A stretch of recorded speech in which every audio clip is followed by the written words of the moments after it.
आनंद रहता है। आनंद का हिंदू घरों के आंगन में खत्म होने के बाद आप लोग फोटो निकाल सकते हैं। यहाँ आनंद का परिवार भगवान गणेश की आराधना करते हुए दिखाई दे रहा है।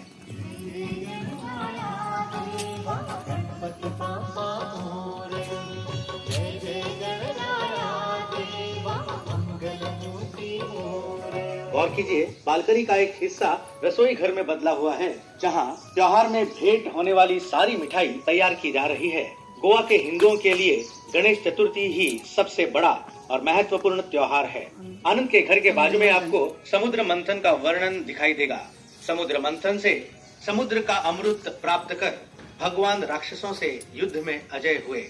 इसी दौरान भगवान विष्णु ने वराह अवतार लिया। आगे आइए। रुआ आना मरीन हमें बाजार में ले जाता है, जिसे उन दिनों टींटो कहते थे। टींटो एक ऐसी जगह थी जहां गांव में और आसपास के इलाकों में होने वाली खबरों की जानकारी मिलती थी। देखिए, टींटो के एक खंबे पे पोस्टर चिपका के थिएटर का इश्तिहार दिया गया है। बाएं सिरे पे गांव का ढिंडोरा पीटने वाला गांव वालों की महत्व की खबरों का प्रचार कर रहा है। Tax collector. दाहिने सिरे पे कर समाहर्ता या टैक्स कलेक्टर है, जो कर इकट्ठा करने के अलावा अपनी घरेलू जरूरत की वस्तुएं भी ले जाता है। भारी वजन ले रहा है।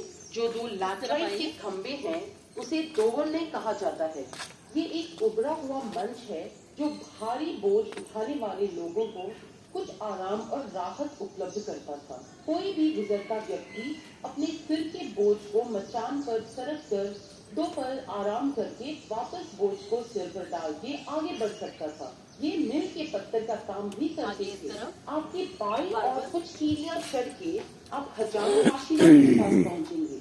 काशीनाथ या तो पेड़ की छांव में या टीलों के अंदर बैठकर आदमियों के बाल और दाढ़ी बनाता था। गोवा में हजाम की एक और बहुत ही जरूरी भूमिका होती थी, शादी के जोड़े बनाने की और कई बार कहानियां सुनाने की भी। आगे बढ़े और वो दो सीढ़ियां चढ़कर दोना मरिया के आंगन में प्रवेश करें।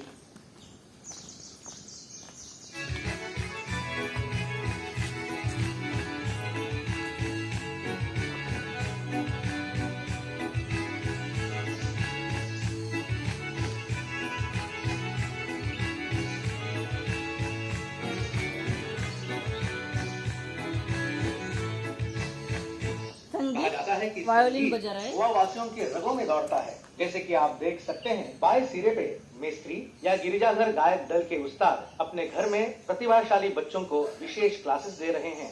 उस समय सर्वाधिक अधिमान्य बाजा वायोलिन ही था। वायोलिन इतना लोकप्रिय हो गया कि भारतीय शास्त्रीय संगीत में उसे अंगीकृत किया गया। मिस्त्री के घर के ठीक ऊपर आपको एक सन डायल या धूप घड़ी दिखाई देगी। अगर आप सही भौगोलिक वक्त चाहते हैं तो अपनी घड़ी को सही कीजिए। मिस्त्री के घर के बाजू में ताबाकारिया या तंबाकू घर है। तंबाकू का व्यापार प्रमुख उद्योग था, इसलिए तंबाकू घर हुआ करते थे। इन तंबाकू घरों से ही गोवा में डाक संबंधी सेवाएं शुरू हुई। इस बड़ी दीवार को पोंत कहते हैं, जहां झरने का पानी नहर से होकर समुद्र के बादशाह फोर्ड नेपच्यून के मुंह से निकलता है। ये पानी गांव से घूमते हुए बहकर आखिरकार उस तालाब में पहुंचता है जो हमने पहले देखा था। अब दोना मारिया से मिलकर उनके घर की एक झलक देखने के लिए पीछे मुड़े। हमारे घर में आपका स्वागत है। हम हैं दोना मरिया, उस समय की प्रारूपी जमींदारन। यहाँ हम अपने पालतू कुत्ते जिमी के साथ बालकनी में बैठकर अपने बागीचे के नजारे का आनंद उठा रहे हैं। हमारे वस्त्र विभिन्न संस्कृतियों का मेल मिलाप है, जहाँ पुर्तगालियों के उपनिवेश हुआ करते थे। हमारे बालों की शैली जापानी है। कुर्ता चीनी ट्यूनिक या चुस्त जैकेट का आशोधन है। हमारा लहंगा दक्षिण पूर्व एशिया में कमर पर पहने जाने वाले वस्त्र सरोंग का अनुकलन है और उसे थोड़ा सा भारतीय टच देने के लिए हमने कंधे पर दुपट्टा ओढ़ रखा है। हमारे घर के स्तंभ के नीचे की चौकी ऊंची है और ऊपर चढ़ने के लिए कई सीढ़ियां हैं। इससे घर को बुलंदी मिलती है और बाकी पड़ोसियों को बैठकर गपशप उड़ाने की जगह भी।